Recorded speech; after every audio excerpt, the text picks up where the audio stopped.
જય Swaminarayan. Umaiya agro trading company Botad. સંજયભાઈ, આજે આપણે ઘઉંમાં સારું ઉત્પાદન, વધુ ઉત્પાદન લેવા માટેની તમને માહિતી આપશું.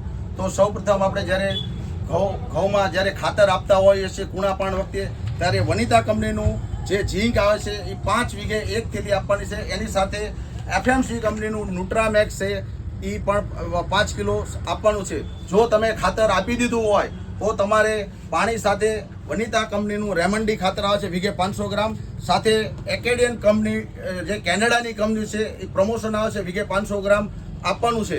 આ આપ્યા પછી જો ઘઉંમાં આપણે ખડની દવા નાખવાની બાકી હોય તો એફએમસી કંપનીનું અલગ્રીપ જે આવે છે એ અલગ્રીપ સાથે એફએમસી કંપનીનું જીનાંત્રા અને સાથે ટોગલ જે બંને 30-30 ml આપવાનું છે.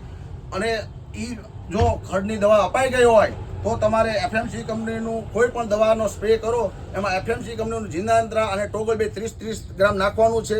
ઝીંકની ઘઉંમાં ખાસ જરૂરિયાત પડે છે, એના માટે ખાસ ઝીંક આપવું ફરજિયાત છે.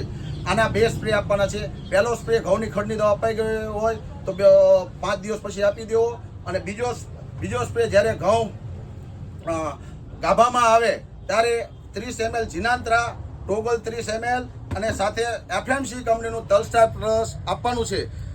આ ડોઝ આપી દેવા પછી જ્યારે ઘઉંની ડુંડી તૈયાર થઈ જાય ત્યારે આપણે એફએમસી કંપનીનું લેજેન્ડ આવશે. એ લેજેન્ડ અને અજાકાડ્યું જે ફૂગનાશક છે, આ જે લેજેન્ડ છે એ ઘઉંમાં દાણાનો વજન વધારવા અને ક્વોલિટી સારી કરવા માટે કામ આવશે. અને અજાકાડ્યું ફૂગનાશક છે, ઘઉંમાં આપણે ક્વોલિટી સારી મળશે અને ઉત્પાદન સારું મળશે.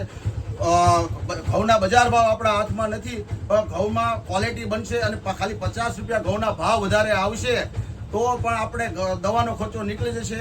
તો આપ સૌને મેં ઘઉંની જે ટ્રીટમેન્ટની માહિતી આપી છે તે પ્રમાણે કરો એટલે તમે 100% 50 મણ પ્લસ બહાર ઘઉંનું ઉત્પાદન આવશે અને ભાવ પણ 50 રૂપિયા પ્લસ આવશે. જય સ્વામિનારાયણ.